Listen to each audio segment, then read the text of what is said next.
Okay, so here's another example of the type of problem that you might see.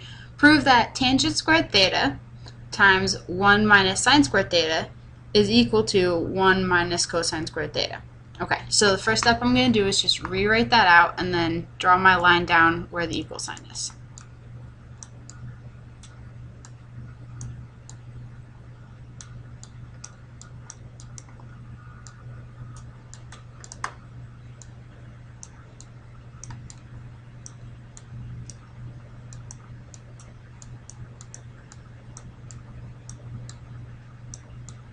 Okay, so now that I have that written out, let's just draw a line right down the middle of the screen, and I'm not going to move anything to the left or to the right of that line. I'm just going to kind of manipulate. Now, this side looks like it's the more complicated one to me.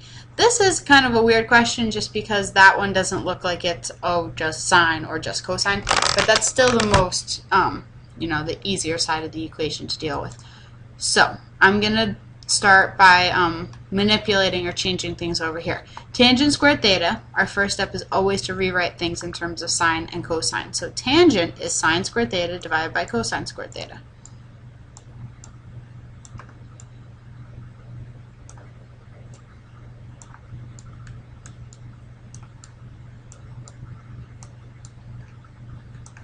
And then 1 minus sine squared theta, that should hopefully remind you of something. That's actually a Pythagorean identity. Whenever you see 1 minus something that's squared, think Pythagorean. And I'm just going to go right back really quick to this sheet. 1 minus sine squared theta, so if I subtract sine squared from both sides, I'm going to be left with just cosine squared theta. So in the parentheses right there, that whole thing is just equal to cosine squared theta, and I'm going to write it over 1 just because I'm multiplying it as a fraction. Okay, and that's going to be equal to 1 minus cosine squared theta. Alright, so I can see that I can cross out or eliminate my cosine squared thetas from the top and bottom of that equation. And then you have sine squared theta left all by itself is equal to 1 minus cosine squared theta. Now here's the trick. We obviously know that those are equal to each other, right? We know that from the Pythagorean identity. But a lot of kids made the mistake and kind of just left it like that and said, yep, that's equal, good, and then moved on. But you can't leave it like that. You have to rewrite sine squared theta as 1 minus cosine squared theta. The left-hand side has to equal the right-hand side before you're completely done. If you just left it like that on a test, it would not be completely correct. So 1 minus cosine squared theta is equal to 1 minus cosine squared theta. Check mark, and that's it. We're done. That one wasn't too bad at all. Let's move on to the next one. Yeesh, that doesn't look like fun. Prove that the following is an identity. Okay, just draw my line. Always do this on your paper, every single time.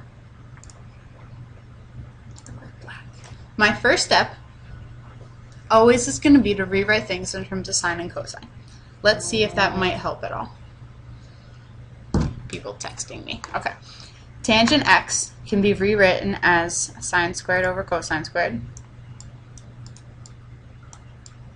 Oh, I'm sorry, it's not squared, it's just sine.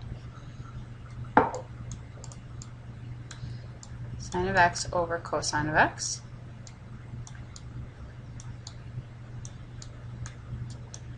times cosecant squared theta is 1 over sine squared theta.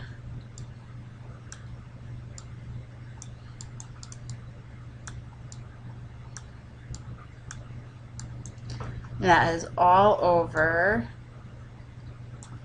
1 plus tangent squared theta, which I can rewrite as 1 plus sine squared theta divided by cosine squared theta. So it looks like I kind of have my work cut out for me. I have to do a lot of different steps to simplify this. It does not look like too much fun the way that it's written right now. And remember, we're trying to get this whole thing to equal cotangent of x. Well, on my numerator of the complex fraction, a complex fraction just means a fraction divided by another fraction. So I have a sine divided by sine squared. So I'm going to cross this off cross this off, and I'm left with a sign right here.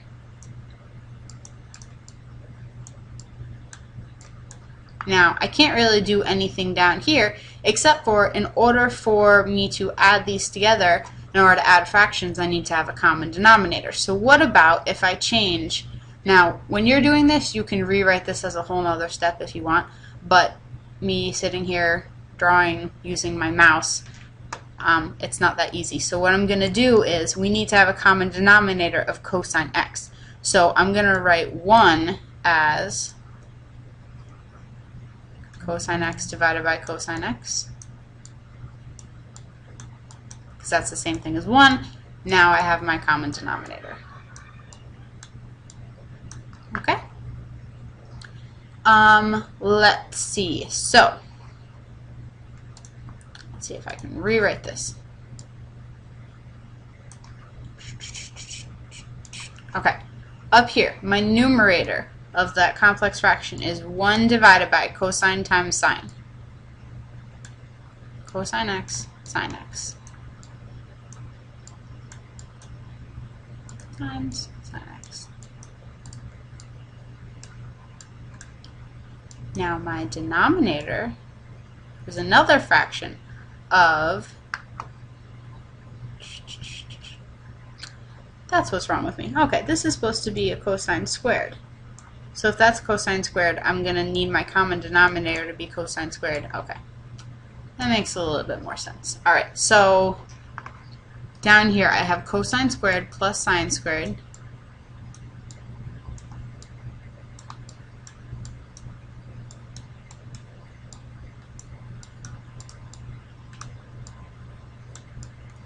Divided by cosine squared x.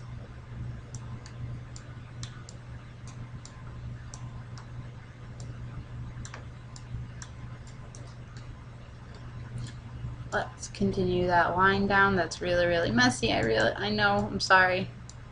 That whole thing we're trying to get equal the cotangent of x. So what do you think? Right now I have a complex fraction. I can multiply by the reciprocal. But before I do that, what I do notice is that right here, cosine squared theta plus sine squared theta, that's only equal to 1. So I'm going to cross out all this stuff, and this is equal to 1.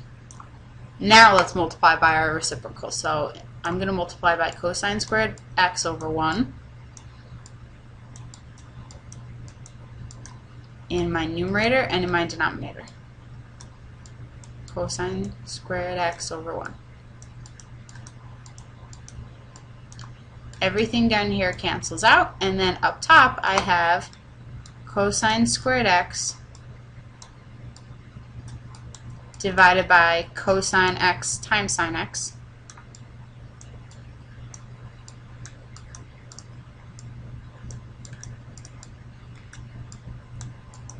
Trying to get this equal to be cotangent. And then last step. Hopefully you can see that you can cross off that, and we're left with a cosine x up top. And cosine x divided by sine x is equal to cotangent, which is awesome, which is exactly what we wanted.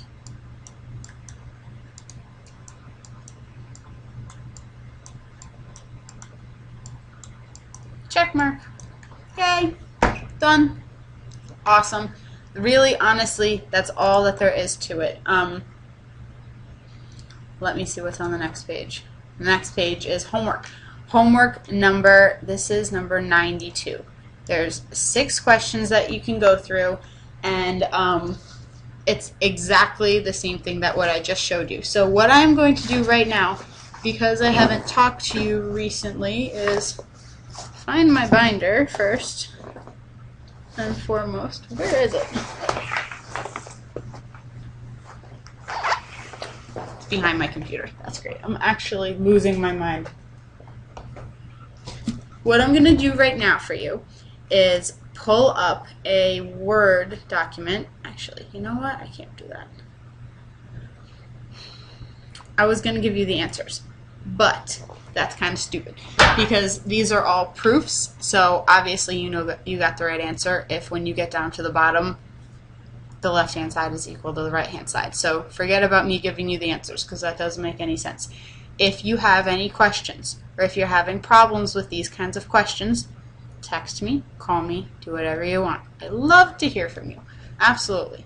All right, what we're going to do is just keep on going through the material, but that was the first section of Chapter 12, Notes on Trig Identity Proofs, and there's only 3 sections in this whole chapter, and it's only taken us an hour to get through this. So absolutely, positively, I will get through all of the notes on Chapter 12 today, okay? As soon as you complete those homework assignments, numbers 92 through 95, after you complete these, then take the Chapter 12 test, give it to Abby, and you're going to be on the right track, okay? Now we're going to talk about sum and difference of angles. So what I want you to do right now is grab your Trig reference sheet. You should have a Trig reference sheet that was given to you by Ms. Tompkins a long time ago.